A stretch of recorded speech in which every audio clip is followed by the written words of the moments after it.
Hey everybody, how you doing? And welcome to the Focus on Greatness podcast. I am your host, Chaim Roche, and on this platform, it is men helping men redefine greatness through service. In today's conversation, I'm going to be talking with a man that wrote this book right here, Rebound Forward, a very powerful book, and his name is Randy Brown. Powerful book that I know that will be impactful because it has an impactful story giving the highs and the lows from a man that was, I would say, in a very successful area of his life, being a college coach. And so I know that this conversation is going to be impactful. Don't jump off just because you might be a man that says, hey, listen, I'm really not into sports. But I promise you, this man's story is going to inspire, give you the tools that you need to not only go through the hard moments, but be able to make it to the other side with a great teaching lesson for others. You don't want to miss it. You ready? Let's go and let's dive in. I do want to do this, Randy. I want to be able to go back and talk about this height. You know, the height of your career, and really pull back in reference to that entry conversation that we had initially in talking about really the height of your career. So we can also kind of bring it back to where, you know, all the things that kind of transpired before we got to this place that we're talking to now. Sure. So share with me in reference to, you know, how this all began. Like, where does the entry look like? And then we'll build it out from there. Oh boy. You know, well, I decided at a young age that I loved the game of basketball. My dad was a sports writer. I spent a lot of time in gymnasiums growing up.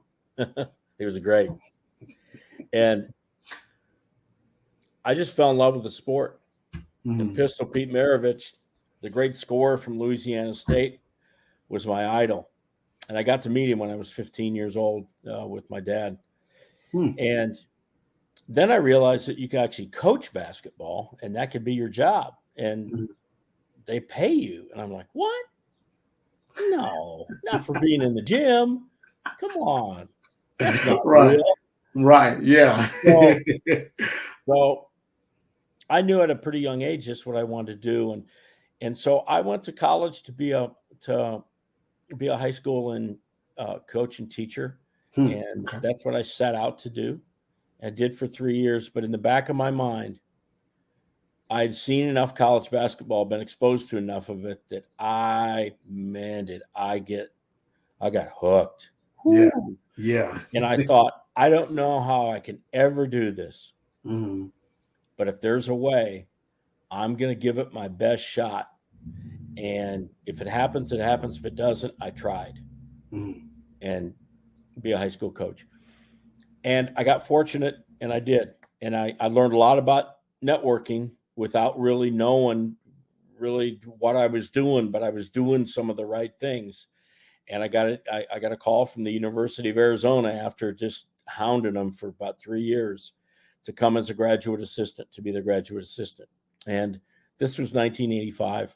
So I left teaching and coaching at the high school level and went to the highest level because Lou Olson was now their head coach, and they were at a high national level, national program. And then it was just like a dream.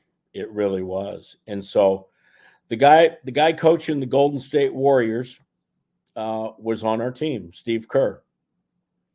Wow. The national the national player of the year, 1988, Sean Elliott, who won an NBA title for the Spurs, and his jersey hangs down in the arena for the Spurs. Sean was on our team. Kenny Lofton, who played for the Cleveland Indians and I think a couple other Major League Baseball teams and could steal a base like nobody, was on our team. Wow. Okay. Judd Bushler, who won 2 NBA titles with the Bulls. He was on the team with Steve Kerr, with Michael Jordan, with Pippen, with all those guys. So 2 guys I coached were on that run, that 6 title run with the Bulls. And And then one of our players who didn't play a lot, but is an assistant with the Warriors. He and Steve Kerr were college roommates. His name is Bruce Frazier. Then he got into coaching with Steve. When Steve got into coaching out at Golden State, he's been with him the whole time. Yeah. Somebody said they added him up, and there were like, I don't know, that whole group of guys. It's like 17 NBA World Championships. Wow. Because Kerr's got 9 himself as a player and coach. So how lucky am I, right? Yeah. That's my first exposure to college basketball. And it was like no high I've ever felt. Going in every day and being able to do that. Yeah. And work with world-class coaches. I mean, all of our coaches, assistant coaches in that program became head coaches at the Division I level. And of course, Coach Olson is in the Naismith Hall of Fame. So that began a 20-year college coaching career for me. And one of my goals was to be a college assistant coach at the Division I level, which I accomplished.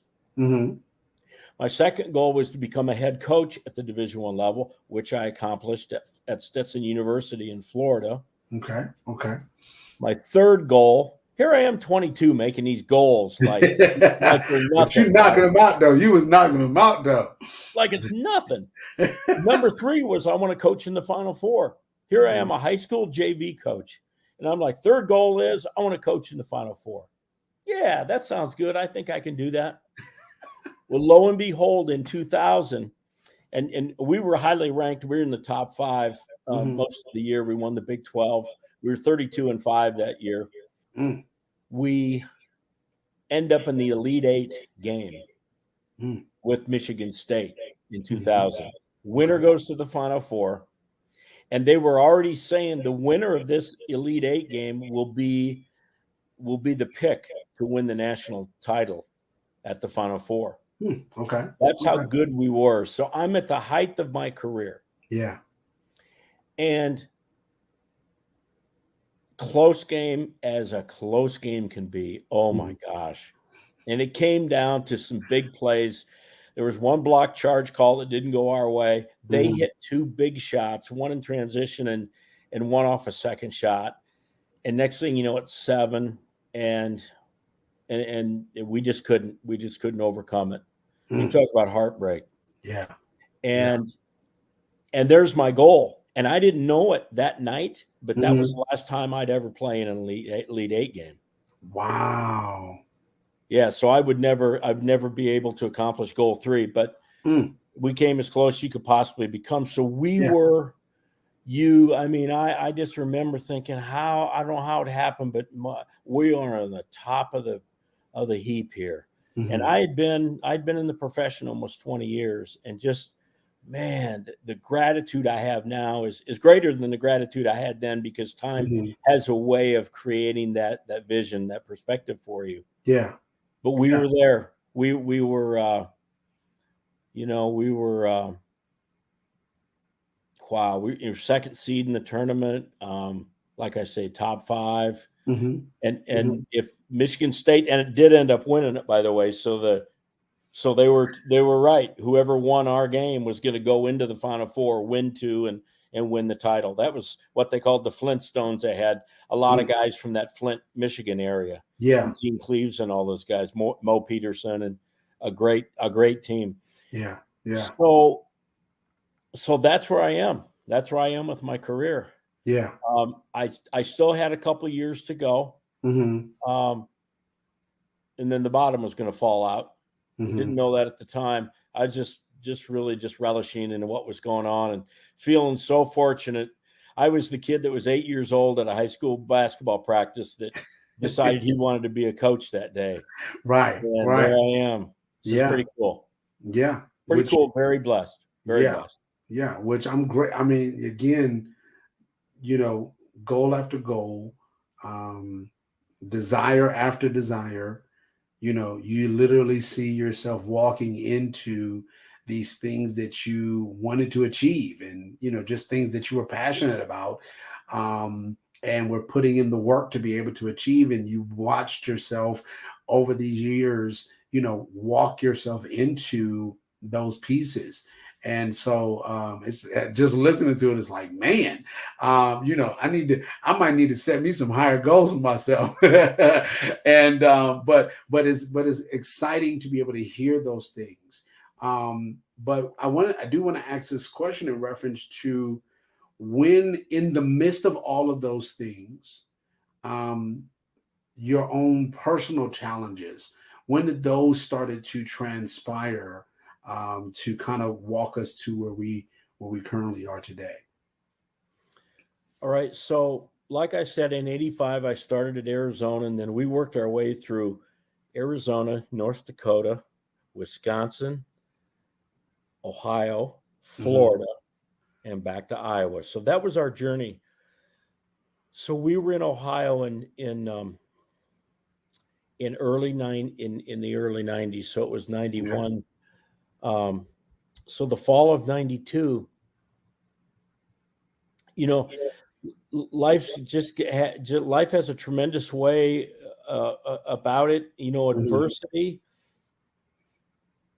sneaks up on us. It comes in Yeah. little packages, big packages. Hmm. It can be so brutal and devastating that people take their own lives.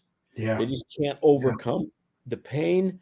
Yeah. Um, and it never adversity never takes a vacation. Right. In Right. fact, That's true. it's always over in the corner doing push-ups when it's not needed. Yeah. I always say. And so I actually left for our 4-year-old daughter Meredith, our oldest, our firstborn. Hmm. We had her birthday that weekend, so she was 4 years and a day old. I left for practice on a just a regular day, leaving for practice, Yeah. and about an hour into practice, a guy came to get me, a security guard from Hmm. the campus, and said, "Are you Randy Brown?" I'm out on the floor, actually in the middle of a drill, and Hmm. guy's like in my way, like get off my floor, right? Right. This entitled coach I am.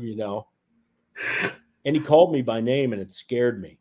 Hmm. And he said, "You need to come with me." Huh. And I did, and I got in the car, and I'm asking questions, and he's got no answers because he's not saying a thing. Right.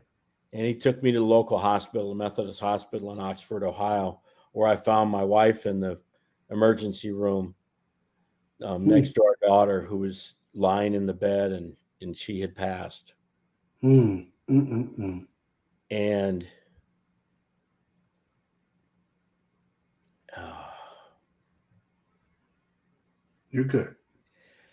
uh, she at home had amazingly just kind of like slipped. She was on the stool, and we're talking Hmm. about 4-year-olds. So, a 4-year-old kid, Right. Right. they take Hmm. care of themselves, right? And but she kind of slipped through the stool. Well, what was happening was Mm. she had some flu symptoms, but nothing major. But we didn't know there was a rare disease that kicked in that we didn't know anything about. And Wow. it started to attack her body and started to attack her muscles.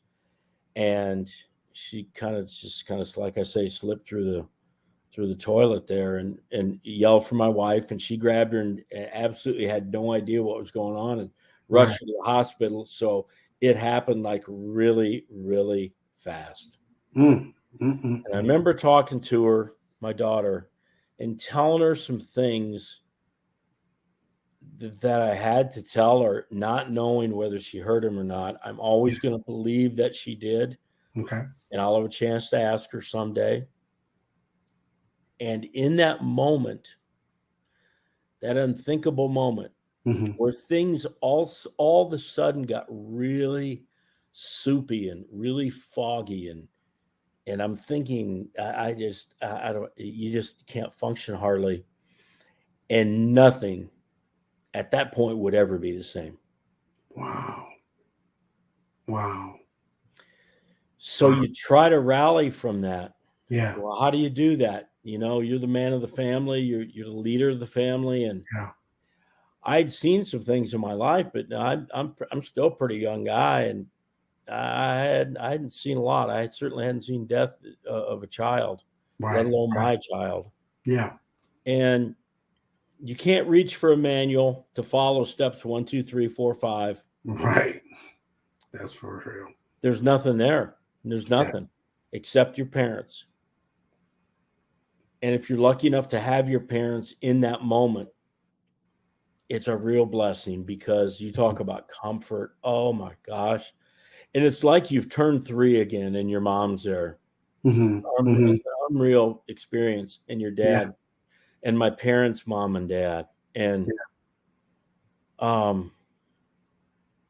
then you just try to move forward. You just try to take a second at a time. And so, boy. Yeah. And then I remember thinking that all of our other kids, and we had one other child at the time, and Claire was small. All our other kids were going to be okay, because the odds of losing a child are pretty small. Right. If we've already lost one, I remember thinking this, that the odds are, at least I'm not going to have to go through this again. Right. Right. I remember having that thought. And we had moved to Florida for a job where I'd become the head coach at Stetson. And so 3 years after we lost our Meredith in 92, Claire gets sick in Orlando, and she's 4 years old. And we end up at the Children's Hospital in Orlando, the Arnold Palmer Children's Hospital. I mean, a great place to be. Yeah. And she's hospitalized 3 times. The third time, death. I mean, just it was imminent. I swear that kid just was resolved to not die. Same disease, same fast acting, and it ravaged her body, just ravaged it. But she made it. She made it. Wow. And I remember going back, getting out of the hospital, going back to work, thinking, you gotta be kidding me. And I'm still asking why, of course, from Meredith. And now I'm starting to ask another whole set of whys. Yeah. Yeah.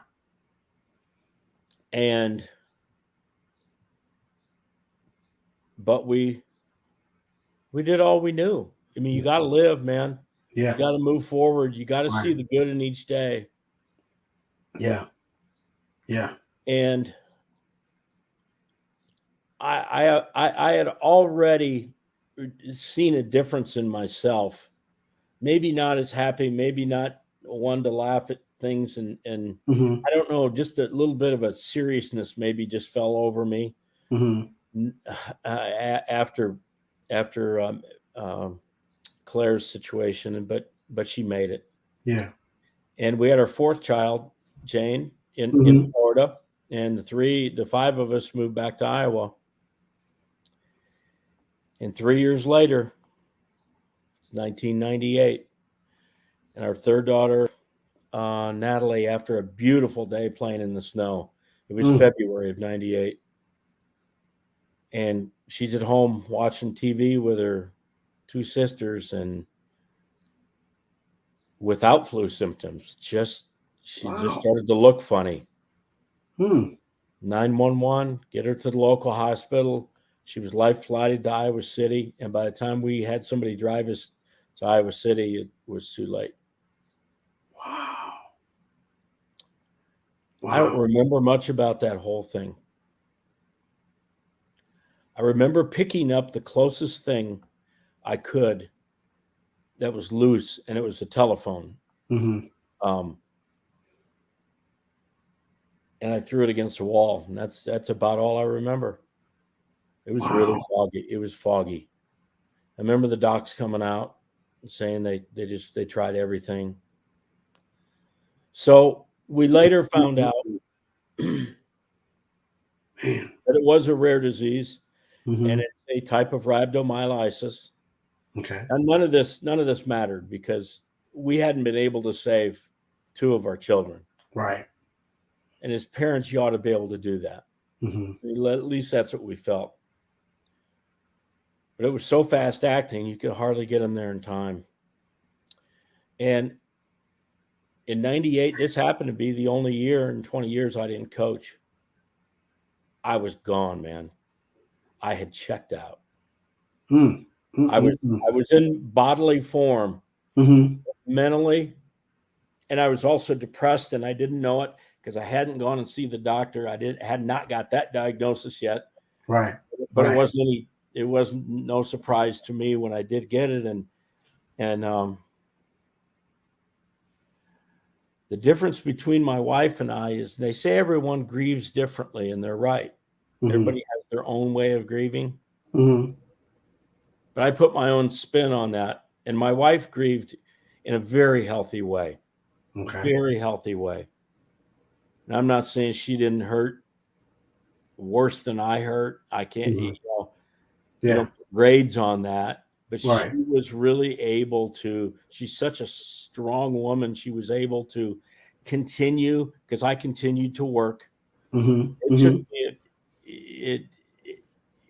it wasn't until that next year, but I couldn't have coached. I couldn't have done anything.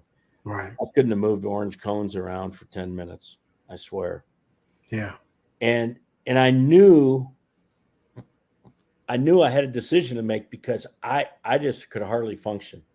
Yeah. And I had suicidal ideation. I mean, I thought about what that might be like, and I did, because nothing added up. Yeah. I asked why. I was so angry with God, the one who loves us and died for us and was to protect us. Yeah.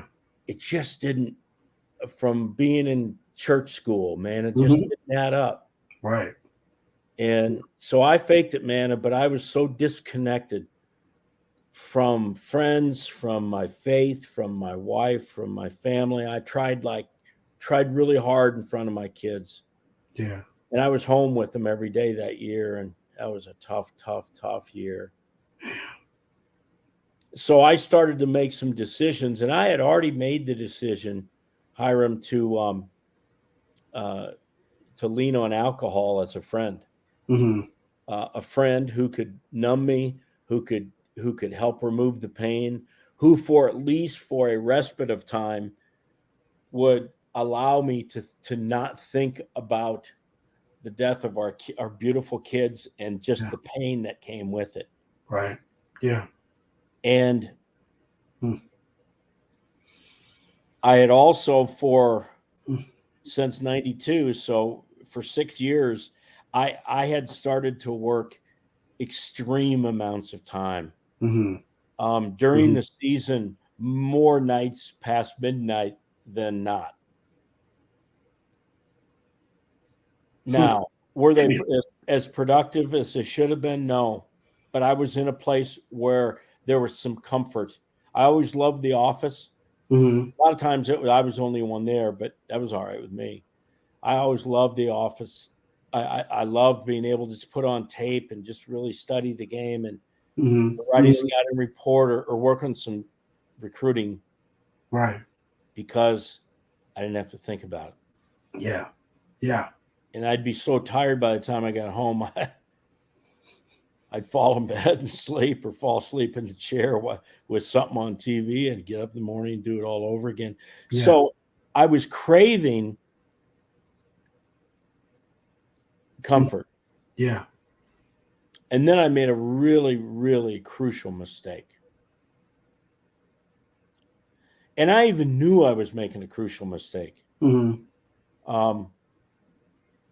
Alcohol is pretty accepted in our world. Abuse of it and driving under the influence of it isn't accepted, but it's pretty common. Yeah. So I decided, having got a desktop home computer for the first time, you were able to get them in your home and have the computer. And I looked at that computer and just invented a way to take more pain away. And I started to access eventually pornography on the computer. Wow. And every second of it, knowing it was the wrong thing to do in so many different ways. Yeah. Yeah. And for 6.5 years, that's one of the ways that I used to run away from reality, the reality of losing our kids and feeling a lot of pain. Yeah. And it was just so wrong. It was just the wrong thing to do. And you know, if there's something you like that you would be embarrassed to have anybody else know, or it would be immoral, or it would eventually be illegal, you do find ways. I say I found ways to at least mentally and emotionally make those things okay by rationalizing and justifying the fact that I was owed this. Yeah. Now I'm not thinking about the fact that we're victimizing people when we access pornography, because it's a supply and demand deal like everything else out there. I didn't know that at the time. I didn't even want to know that at the time. I just want to know it made me feel better. Right. And so you got the guy. And so shortly after this in our story, I get on at Iowa State University, which we've talked about being just a high mark in a great time in my career, in my life. Yeah. Except the fact that I'm living the second identity of the guy who's just searching for comfort. Yeah. I didn't eat for long periods of time. Wow. It was weird. I got very little sleep. Wow.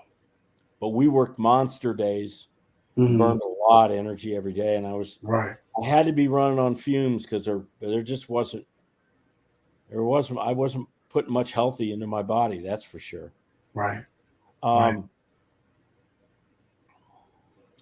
But I think as I understand the way things work in this world, and I know that I understand how God works, that there are things that happen that they look like a piece of a puzzle that there's no way that's going to snap into any spot on that puzzle. Right. But when they do, you realize, usually looking back, that some things were supposed to happen. What was supposed to happen was I was supposed to lose my entire livelihood and coaching career. Right. Because one day working on a scouting report, I had two guys walk in my office, and they looked pretty serious, coat and tie, and they said they were there to talk to me about some issues and that they were U.S. postal inspectors, and I thought they wanted to look at the mail. Honestly, I didn't know what that meant. Right. No, they wanted to talk to me. So I finally, come on in. And in about 10 seconds, I knew why they were there. I knew I would probably never coach the great game of basketball again in my life. Wow. Unless I picked up the phone, called my attorney, and took that route. Something in my mind and in my body, and I think through my faith, would not allow me to pick that phone up, because at that time they told me that they'd received a call and started an investigation and were monitoring my activities on the internet, and gave me some particulars like user ID and things like that. Right. And in that moment, I had a decision to make. Either I was going to continue to run for it by having an attorney get me out of it, or I was going to fess up. And I'll never forget my body, my mind and my body just screamed, it's over. It's over, Rover. Let these guys take over, because I got no more answers. Yeah. I remember leaning back on my chair a little bit, and I remember saying, what would you guys need from me? And I'd made a decision that I was so stinking tired of living a life that I didn't respect, that I knew was wrong. And I had even done some illegal things in the process, that it was worth all of what was coming down the road for me, which I couldn't fathom. But I knew it was not going to be good. Right. But it was worth.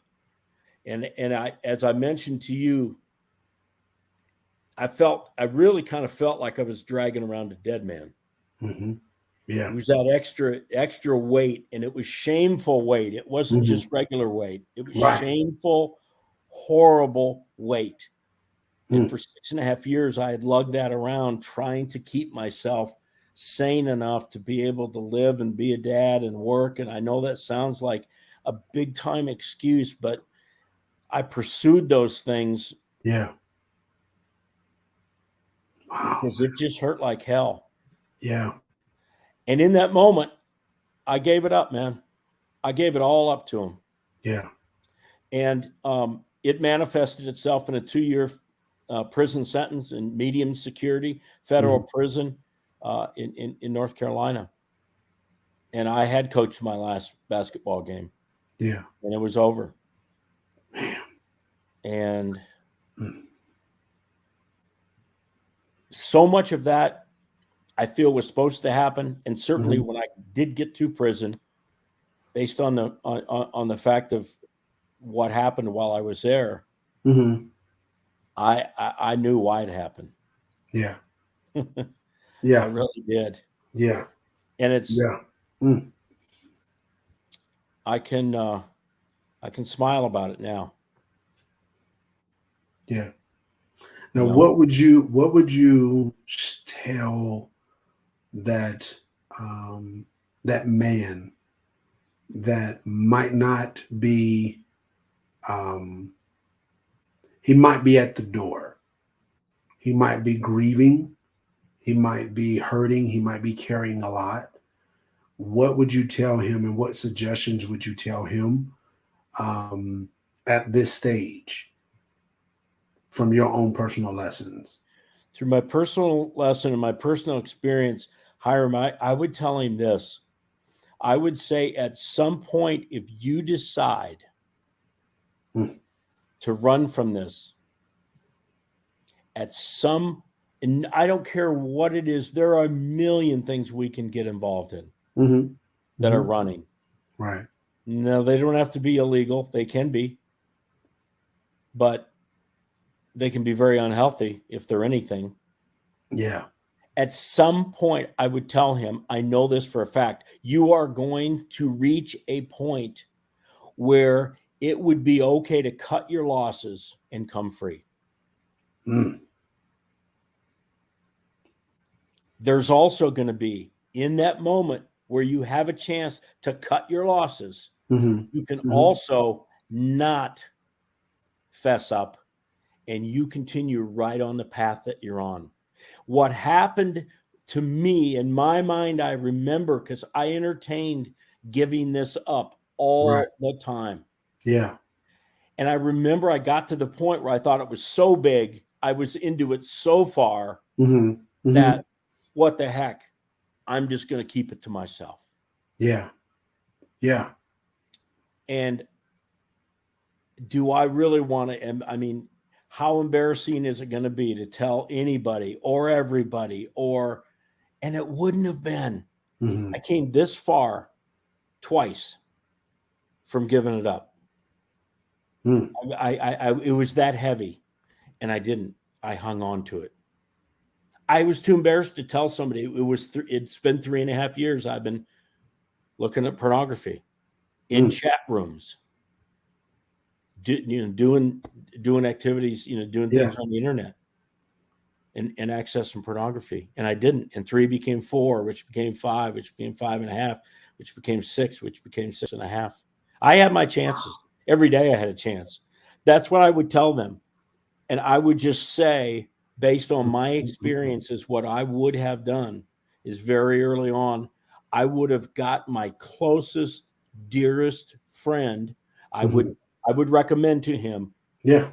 And you call him and you wrap your arms around that guy and you give them a hug to where they quit breathing almost. And your friend is going to say, "What's up, man?" Right. What is up? What's going on? And in that moment, you can break that cycle. You can snap it and it's over. Yeah. Now you own everything that's happened to that point, but you also have a new starting point. Yeah. I elected not to do that. I will promise you that everybody reaches that point. Yeah. And I remember telling myself, "No, it's too heavy. I don't want to give it up now. I'd have way too much to explain. My gosh, all this stuff. Plus, I'm not going to get caught."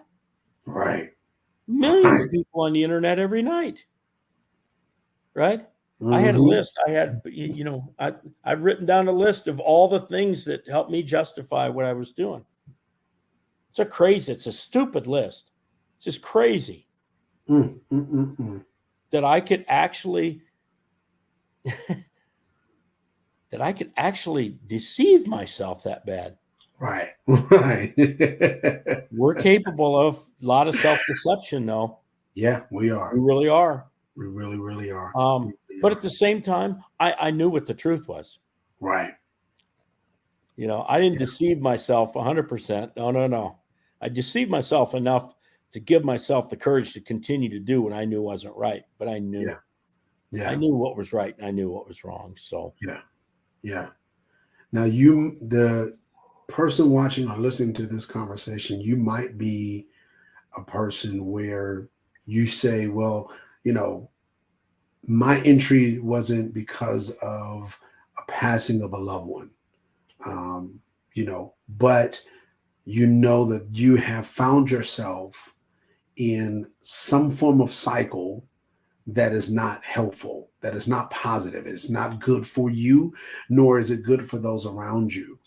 And I hope and pray that through this conversation that me and Randy has just had, that it becomes an eye opener, and that you take the time before you go down the hill, before you go too deep down your hole. I pray that you take the time to do as Randy said, and go find that friend. Go find that help. Go find that person that you can be able to release and get this out, so that you don't have to find yourself in areas and in places that you don't want to end up in.